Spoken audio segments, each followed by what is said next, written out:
who will be speaking on being an anti-poverty institution at Amarillo College. And so we're thankful to have her back to give us more of a deep dive into what all that entails.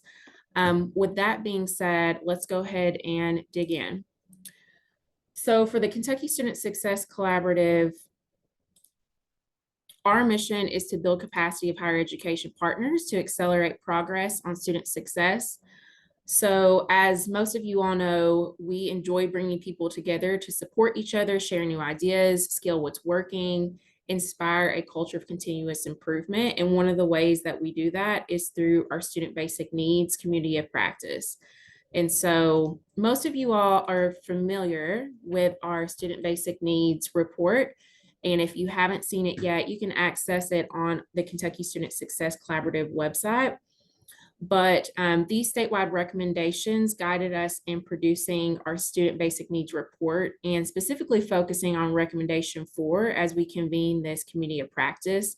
We just hope to continue to learn together, share knowledge, resources, and learn from other institutions that are making headway in supporting students with basic needs like Amarillo College. And so, as I said before, this is part 2 of having our guest speaker, Jordan Herrera, here. And if you were unable to come to part 1, I will say that it is loaded on the Impact Exchange, where you can go back and watch that if you want to get an overview of the Advocacy and Resource Center at Amarillo College. So Jordan here is the Director of Social Services at Amarillo College, and she coordinates and manages services within Amarillo College's Advocacy and Resource Center, which includes an emergency aid program, social services, a scholarship program, food pantry, and a baby resource room. And so part 1 really gave an in-depth overview of all of those different services. If you'd like to go back again and watch that. Each one of the services directly serves at-risk students experiencing barriers to their education. In addition, she supervises university undergraduate and graduate social work interns. She also serves on the Evelyn's Sunshine Cottage Board, an agency that directly impacts the students that she serves daily. And Jordan is a licensed master social worker. She holds an associate in psychology from Amarillo College and a bachelor's and master's in social work from West Texas A&M University. With that being said, I'm going to hand it over to Jordan, and she's going to get into more of the in-depth view of, what it takes to move towards an anti-poverty institution.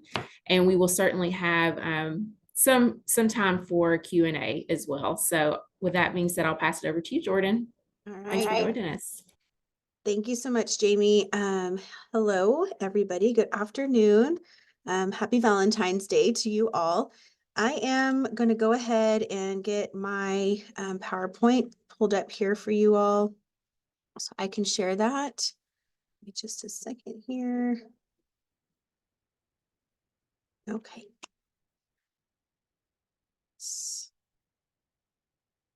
All right. Okay. Believe that should be up and running now.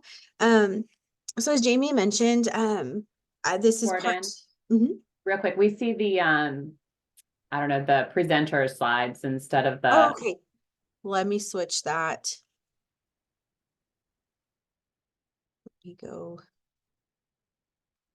Well, always get this mixed up too. I know. I'm like, and if somebody can tell me how to do it quicker, tell me and I will do. Oh, you know what? Let's do something. Hold on here. Sorry, guys. Let's see.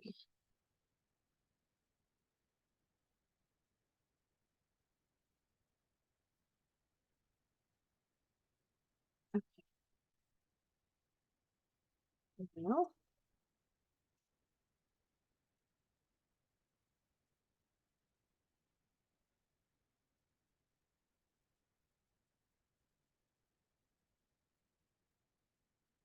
There we go. Is that better?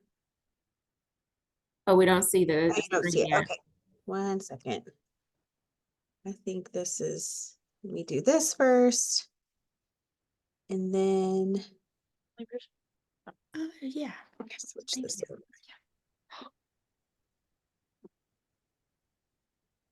Yeah, Mm. Mike.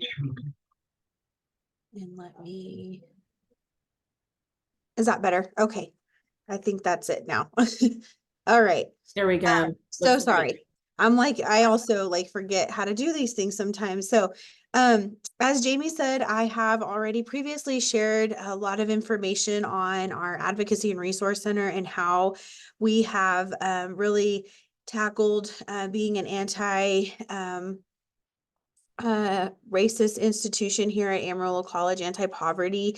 And so what I'm going to do this afternoon is just kind of walk you all through again, just that PowerPoint that I had provided, but kind of doing a quick little recap and just going into a little more detail on some of those areas to just kind of familiarize you with what we do here, or the program that we have. And then, of course, as Jamie mentioned, we'll have some time for some questions. And I'm definitely going to try to keep us on track today because I know we have some other questions to get through. So at Amarillo College, we focus on our theory of change, which you can see there on your screen. We believe for our theory of change, we believe in removing a life barrier within an accelerated learning environment through a deep culture of caring is what has equaled completion for us with our students here at the college. And what I'm going to focus on is what we do to remove a life barrier and the systems that we've put in place to provide resources on campus or in our community to help students when they are experiencing those life barriers. Our program, our Advocacy and Resource Center, has been in existence since the summer of 2016. What you're seeing right now is just a brief little overview of our actual center, what it looks like. Just to give you an idea, we're not a huge department. We're not, taking up a whole lot of space. I had shared previously that we actually kind of took over this space that was not really designed for us, and we have managed to make it work for the last 8 years. But I am here to report we will be redesigning our area and bringing our counseling services over to be a part of our Advocacy and Resource Center. We will have some construction starting on that this summer, which as I'm sure as you all know, that's going to go hand in hand. It's going to be a great change for us, a great change for the counseling center, just to be in a cohesive place with them as well. But this little graphic here, what I want to show you is just for you to see. We are very much out in the open. We do exist on the first floor of one of our very highly visited buildings on campus here at Amarillo College. When you walk in that front door, we're right off to the right side. Through those glass doors, students are able to see that we're here. We had a food pantry just here on site, for many years before COVID. And that is the picture that you're seeing with the two students that are looking at the cans. And when COVID hit, we did have to switch things. And so when we came back, we had to just kind of go with the flow of what we had established to, run our services during COVID. And so instead of students seeing when they look right into our office, that food pantry, now they have access to looking at our baby resource room. And so our students who are parents are looking straight ahead and they are seeing diapers and wipes and formula and things like that we carry for our students who are parents. The thing that we wanted to capture here was just normalizing our services, normalizing the things that we do at Amarillo College, the resources that we provide, and letting everybody know, us students especially, that these were resources that we had intended for them to have access to. We were not ashamed for them to have access to, and that we really encourage students to utilize. This next slide just kind of gives you a bit of an overview of the students that we do serve here in the Advocacy and Resource Center. I have provided a demographic on both of the students that we served in the spring of 23 and then our fall of 23, just so you can kind of see how those compare. But primarily we are serving first generation students who are attending classes part-time. the majority of our students are minority, and overwhelmingly we are serving more females than we are male students, but I am happy to report that we have seen an increase in our male students coming in for services, which we are so, grateful for, because I think sometimes it is harder for our male students to come forward and maybe ask for help. And so what we have done in our office is really, when they come in, we do kind of set the stage for them to understand that the services and resources that we're providing to them are resources that we would provide to anybody. And it's something that the institution has taken a great deal of pride in to ensure that we can continue to serve those students in that capacity. So I like to tell students, male and female, but sometimes when we have, students sometimes that are male that are like, I don't think I need to take that. I should find a way to provide that certain thing myself. Like if it's, paying a bill or paying rent, we always just explain it like what we do in our advocacy and resource center is to help you with specific things such as paying rent or, getting access to a gas card or something like that. And if you don't let us help you with that, then what do? We don't have anything to do. So we need you to allow us to, come in and do this for you. We're set up to provide a resource to you in this way. Another thing to point out here is students that come to the ARC are also they're being awarded the Pell Grant. So we know that they definitely have a financial need that they are already kind of experiencing. They've had that need to, attend college, and they're probably also making some big sacrifices to be at the college. And so that might look like they've now taken a part-time job as opposed to the full-time job, or if they're even working at all. So we know that their needs are great. And as you can also see, we are serving well over 60% of our students are over the age of 25. So we are talking about maybe returning adults that are coming back to school, or first generation students that are 25 and older who are finally coming in to try to obtain their degree with us at Amarillo College. One of the other aspects to what we do that we're really proud of that has truly helped us set the foundation for the work that we've done is we have established very intentional community partnerships with our partners that you're seeing here on the screen. So to kind of paint the picture of everything that we're doing in the ARC, I'll just kind of highlight some of those things real quickly before I jump right into the community partnership aspect of it. But one of the main things that we're known for is our social services that we are providing. There are 4 social workers in my office, including myself, who provide access to resources and services to help students. We also have, as I've mentioned, that food pantry. We have the baby resource room. We also have our scholarship program that we work alongside our Amarillo College Foundation scholarship to provide general scholarships to students, tuition and textbook needs that they may have. But then we also have another scholarship that I'll talk a little bit more about here in a little bit that provides childcare and transportation scholarships. So I'll get into that one in a little bit. But just to kind of wrap our minds around that, the social services component by itself, there's so many elements that, a student can come in and tell you, I might need help with a medical need that I have. We actually had one of our coordinators collaborate with a medical foundation here in Amarillo just last week to work to get a wheelchair for a student who found themselves in a situation where the walker wasn't working well. So now we need to get access to a wheelchair to be more mobile. We've had several opportunities to work with optometrists in town to help our students who might need access to a eye exam, maybe access to glasses. So all this to say that the social services component itself, if anybody is familiar with social work, you do rely on your network of professionals that can help you. There are other resources out in the community that can help you meet a need. And that is what we've done at Amarillo College from the very, very beginning, from the very first time that I took the role as the only coordinator at that time. I had to rely on these partnerships. We would love to think that we will have the ability to provide every type of resource on campus that we can, but we all know that that takes money and a lot of things to happen for us to really provide direct access to things. We have established resources on campus or made really strong connections with resource partners in the community that we're proud of, that are going to really help students with some of the bigger needs that they've had and have really helped us move the needle forward over the last 8 years.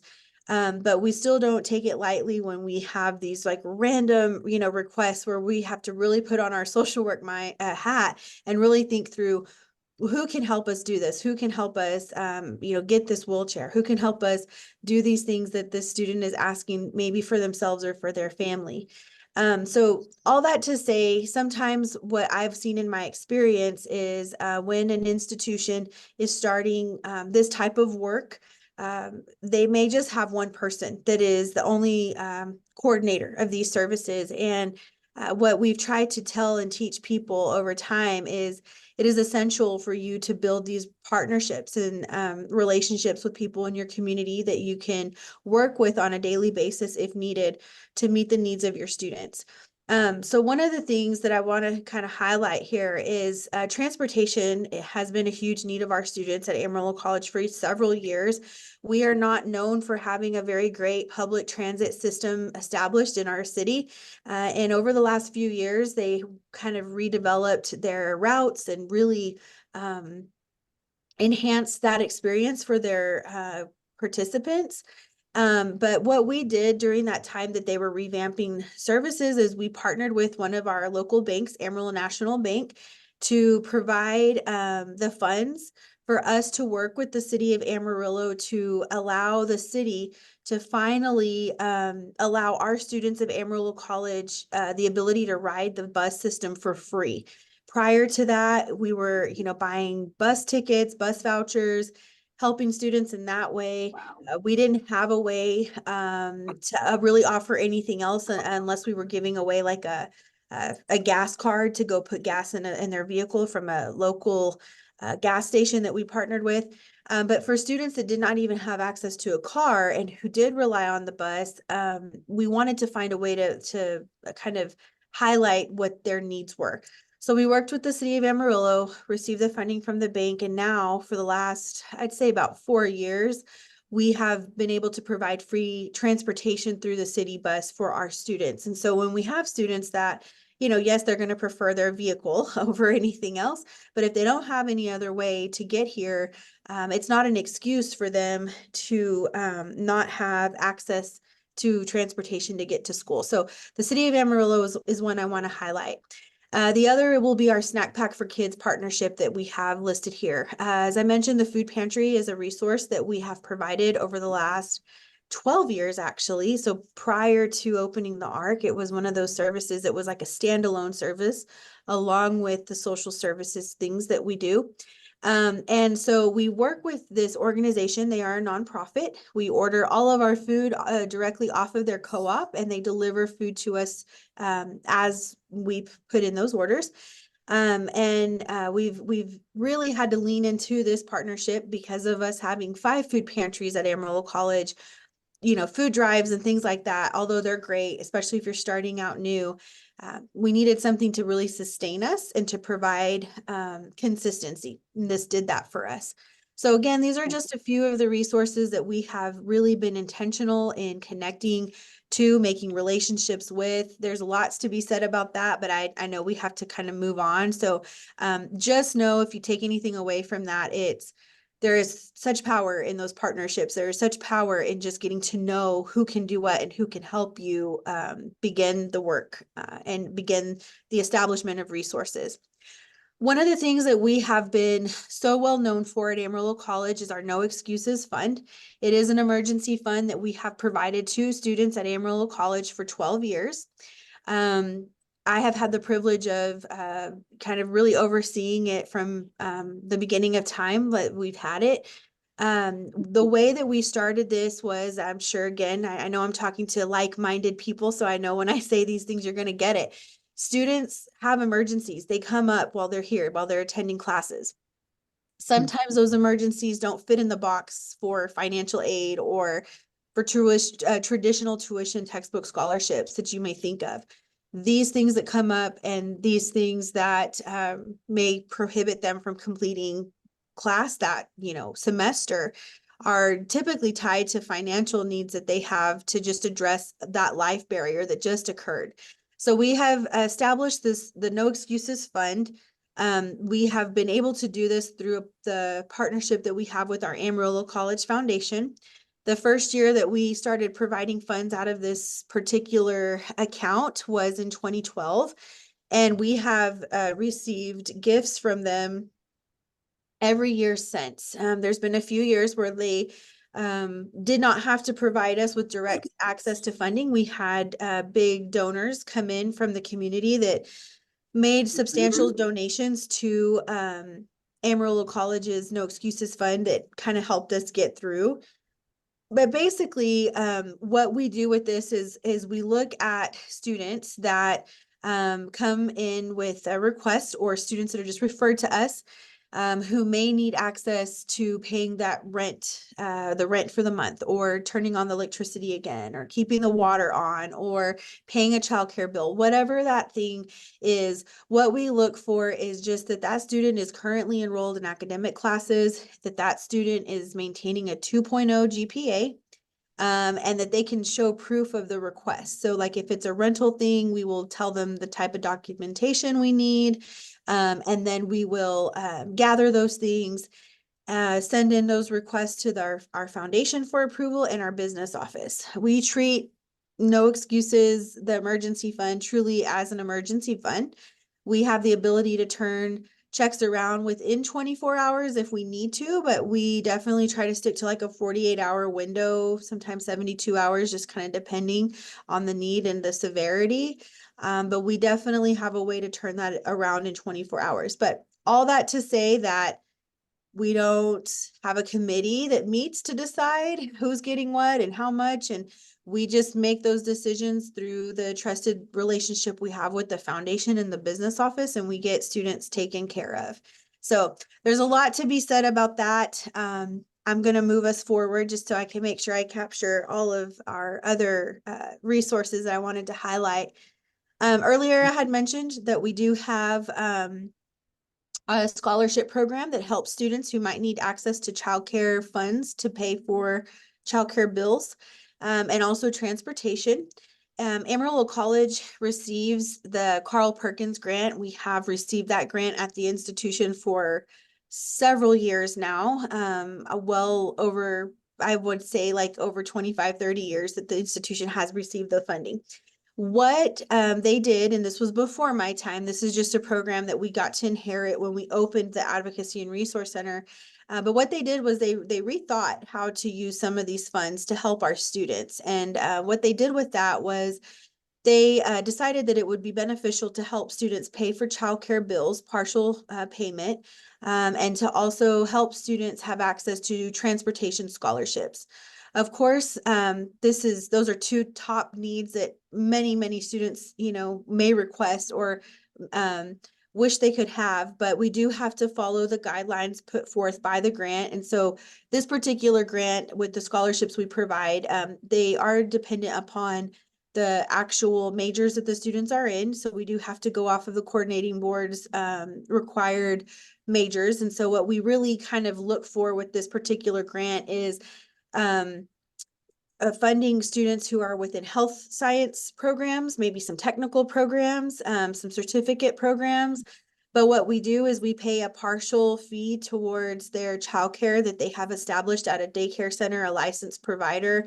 And then the transportation scholarship is basically like a gas reimbursement program for those students, especially those going to clinical and driving extra and, having to, utilize extra resources during those last few semesters of their time with us and providing access to those types of things.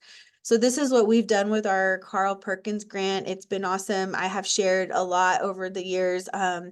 just access to what our contracts look like, our invoices, things like that, to help people want to do the same thing. The next slide that I'm going to show you, just so you can have an idea of the students and just the visits that we've had at the Advocacy and Resource Center over the last year, or last 3 years, academic years. Just showing you some graphs here of what this looks like. As I mentioned earlier in the slide with the graphic, the picture of where we're at, obviously very open, very visible. And over the last 3 years, you know, we've seen this growth in unique students served in the ARC, which is the blue column that you're seeing. So we're counting those students once. The green column that you see is the actual total visits for that academic year in our Advocacy and Resource Center. So as you can imagine, you can have a student that comes in and maybe accesses, you know, 6 or 7 resources over the span of that academic year. And so that's why those numbers are always going to be higher, because we do count those separately. But this is just a graphic that I like to show because it does showcase the impact, the need that students have to come in to ask for help. And then, of course, just seeing this steady increase over these last 3 years specifically of the students that we're serving. I will say, just to kind of share some little history with you, when we opened up the Advocacy and Resource Center in 2016, at that time, we were, I think, serving the whole student population of Amarillo College. We were serving about 6% of that population. So it wasn't like a tremendous amount. I mean, we were helping some people, but not what we do now. And I'm happy to report that 8 years later, we are now like upwards of about 60% of the student population being served through our program in some form or fashion. So we're really proud of how far we've come in a short amount of time. It definitely, the growth has made us really have to kind of rethink how we've done some things over the last 8 years, specifically after the last 4 years with COVID. I will say, for the emergency aid topic, that's probably the one that we've had to adjust to the most, as you can imagine.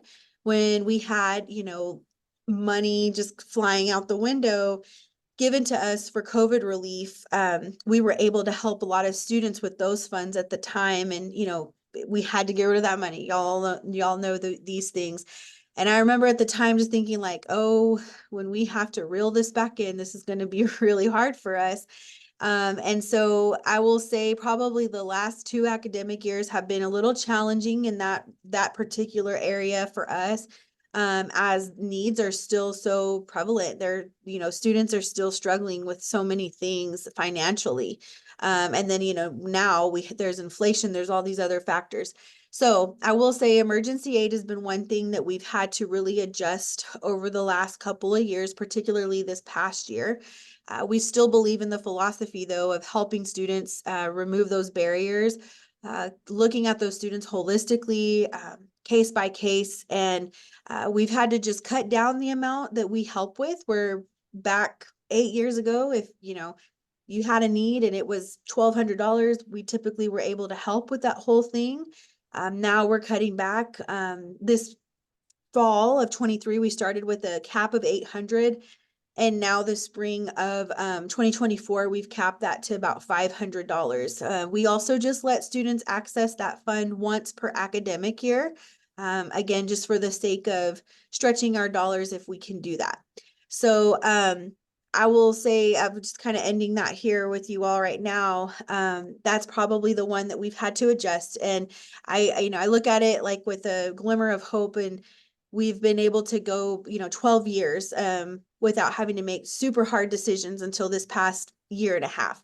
So with all that being said, I know we have some time for some questions, and we're going to run into some other questions. So I'm going to go ahead and maybe escape out of this. If y'all give me a chance, bear with me, and I'll let Jamie kind of help facilitate those questions. Yeah, thank you so much, Jordan, for the overview. I know we've got folks who have some questions, and feel free to put them in the chat. We'll be monitoring them, but I'll just go ahead and open it up before we get into small groups and unpack this information.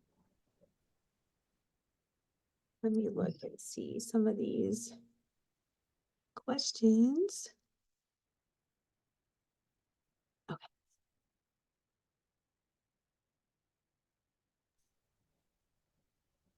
All right, well, I'll go ahead and start us off with, I know that there were some questions that people followed up with from the part one that I tossed to Jordan. So I know that she is prepared to answer since she's had some time to think about it. But one of the things that folks are wondering is, what are the critical success factors for going from offering some basic needs services to becoming an anti-poverty institution?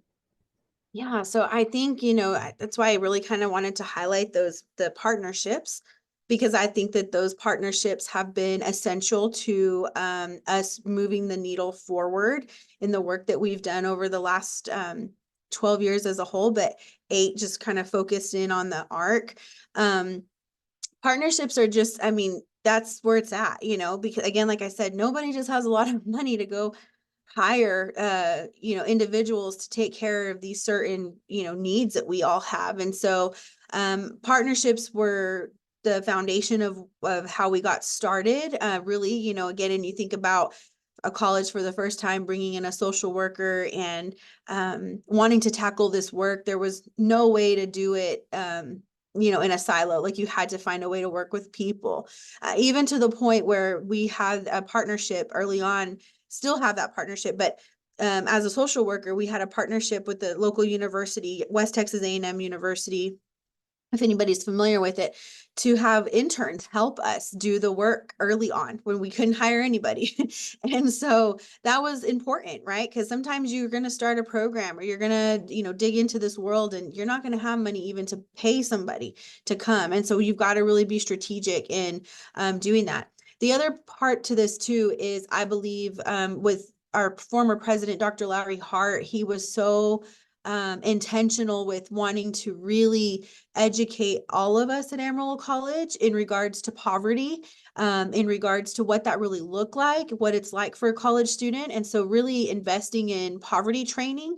We worked with Dr. Donna Beagle, and she has since been back to Amarillo College on several occasions to train new staff, new faculty on what it looks like to live in poverty, and to really kind of walk people through what that's like. Because, you know, sometimes I think if you don't know that there are so many types of poverty that a person can find themselves in, and sometimes it's just beyond what you had the ability to kind of have a say for your own life, like your generational poverty, you have situational poverty. There's so many levels. So to educate all of us at the institution was a huge game changer, and to stay committed to those teachings throughout his presidency, throughout our future now without him, to really be embedded in our culture of caring at Amarillo College. Those were the things that I'd say were foundational. That's great. And I was just putting in the chat that that speaks to the culture question that I was wondering as you were going through your presentation around how to generate an anti-poverty institution culture. So that's awesome. If you have anything else to add there, feel free to chime in. If not, the next question is, how does partnerships across the institution as well as beyond the institution with nonprofits and government agencies help achieve the goals of an anti-poverty institution? So I think you've already touched on that a little bit, but to go even deeper, you know, you all have a ton of partnerships.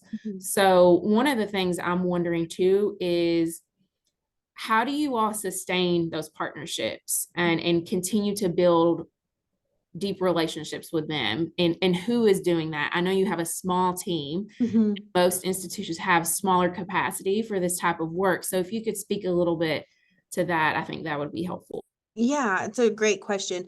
One thing that I don't think I even touched on in the last time that we met, but I have social service coordinators that one of their duties is to provide access for our students to a resource fair that they will put on here at the college. And that resource fair has been what is the word I'm looking for? An event that we have done for the last 12 years, when at the beginning to let that coordinator get to know who is out there, who is from the public health department, who is from our United Way here in town, who are these people, these stakeholders that we're going to be working with, that we need to be working with for our students. And so that resource fair is an event that is put on up until the last, I think about maybe year or two. We did just one in the fall. It was kind of just one big event that we would do here at the campus, the main campus that we reside at. But because I have, even though small team, but we have a little more manpower now, we have now had the ability to take that resource fair and have that resource fair offered at multiple campuses now and kind of throughout the whole academic year. But why that was important and why it's important is because with us being the ones that the students are primarily working with to meet the needs that they have, and us being the ones to call upon our partners in the community, it's essential for them to get to know us, and then to get to us to get to know them. And then also just to stay up to date on what are they providing? Like what has something changed, or is there a new service that we should know about? Really getting to know the demographics of the people that they need to serve. If they have grant funds, if they have something that they're like, we can help your students because it targets this particular group, and we want to get involved, just building that, being open to those conversations so we can invite them to campus outside of that resource fair. Do we need to set up a table for them to provide literature on, something new that they're doing? We had a facility that would provide resources for parents. They were giving away diaper baskets and formula, and all they had to tell us was, we just want a table. Can we come once or two or twice a semester and just sit here and provide service? Yes, you can. So just those things, to be open to that. So I will say my team and I are the ones that are really building that. We have had people in leadership positions that, just because people in our community are familiar with what we're doing, or they became familiar with what we were doing, just reached out on their own and said, hey, I know y'all do this, X, Y, and Z. We want to work with you, and here's what we can do. And most times I'm being connected to those individuals so we can establish some kind of relationship with them. But typically, and for the most part, that's how we've been able to do it. And it does kind of fall on my team, but this, again, I think it goes hand in hand with the realm of social work to get to know a lot of people who can help you. Absolutely. Before we get into small groups, I just want to open it up if there's any additional questions from folks for Jordan.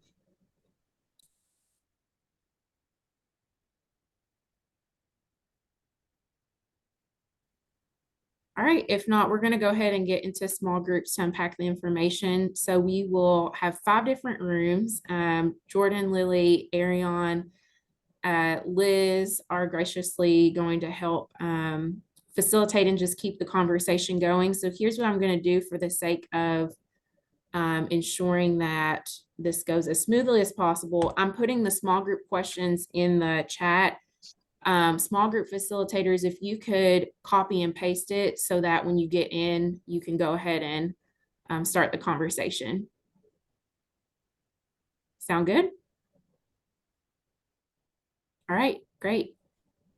I'm going to go ahead and open up the rooms, and facilitators, if you could make sure you go to a room where another facilitator is not there. And I'll be watching to help us all out as well. See you all soon.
right, it looks like as we are returning, just want to open it up to get a high-level overview of any nuggets, questions, or things that popped out to us in our small groups. And I'll kick it off with our small group first. I know Dr. Letitia and Christine made a really great connection around continued partnerships. I don't know if you all want to share that or if there's anything else from our group that you all would like to share here.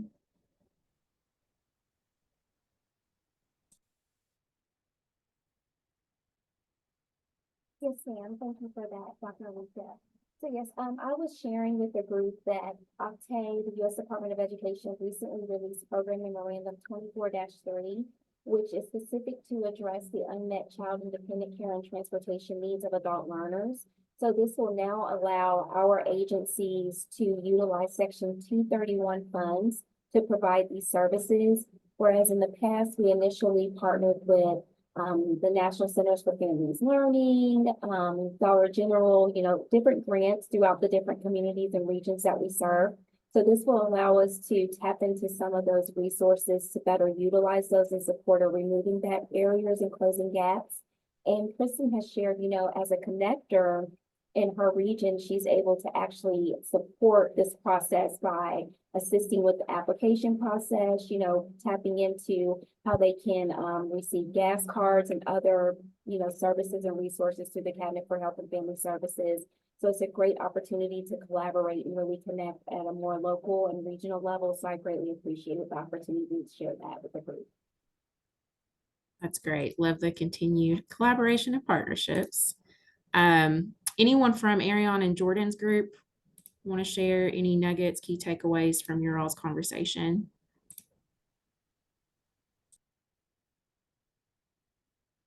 I'll kind of talk for us. I think one thing on question one that we talked about that's really important is just getting kind of starting with the foundations of having poverty training to begin with when working towards becoming an anti-poverty institution. Because if we don't understand what that really is and what it looks like right now in the world that we're in, it's hard to figure out what we're going to do to become anti-poverty. So we talked about just the kind of the need for that to set that foundation for setting each of these institutions up for success. Yes, very important. And I know that you mentioned you all have a specific speaker or trainer that comes in, Jordan. If you don't mind popping that contact or name in the chat box, might be helpful for some folks. Sure thing. If you can find it. Liz and Lily, anyone want to share from your all's group? Hello. I know I'm coming in strong with my ashes here on my forehead. They really laid them on. I'm a Bellarmine, but I just want to speak to my group was Ed, Anna, Lynette, and Ashley. And Lynette shared a really good point that these partnerships allow universities and colleges to really focus on their task at hand, which is education. And the partners can offer that anti-poverty to make sure that this education ultimately is what is going to break the generational poverty. And so in partnership, we make that happen. And so we talked about people like Dare to Care, Feeding America, Family Scholar House, the connectors that are all those hand up partners compared to handout. I loved everything. I'm quoting everything Lynette. This is citation for Lynette. Okay, this is a works cited. And then Ed offered too, as a faculty member on the call, that also connecting academic resources. So taking our students directly to tutoring and writing centers, because it's not as transparent as it might seem. So walking them there and making sure they're connected with their educational resources is just as important once we've met their basic needs. So thanks, group. Yeah, that's great. I know we're almost out of time, so just super quickly, our group was great too. We talked about just kind of where's your kind of evidence around being anti-poverty, and how do you really connect the work that we're all doing to our mission, and then have that mission be understood across campus. And so like even the example of creating a campus strategic plan for how to do, like how we want basic needs and non-academic barriers to be addressed, with a great suggestion. And we talked about, just as like mountains or hills still to climb, we talked about housing and just how that is still a really key resource and solution area that we need to work on. Thanks for sharing, Lily. All right. Thank you all so much for joining us today. A special shout out to Jordan for taking time to join us again and taking a deeper dive into moving towards an anti-poverty institution. If you all want to reach out to Jordan or have more questions, I will certainly follow up with her contact information in the follow-up email. Just want to put a quick plug in that our next Student Basic Needs Committee of Practice will be on March 20th from 2 to 3. And that registration will be in the follow-up email. We're hoping to secure a speaker from Hope Center. So more information will be coming soon on the details of that topic. Student Success Summit will be, as many of you all know, coming up in the next couple of weeks. And so if you don't have your ticket yet, feel free to go ahead and register and secure that. And as always, all materials from this meeting will be posted in our Impact Exchange. Thank you all so much and happy Valentine's Day. Bye, everyone. See Thanks, everybody. Jordan. Liz, I'm rocking the ashes too. There Thank you go, you. Tommy. See y'all. Bye. Great to see you all.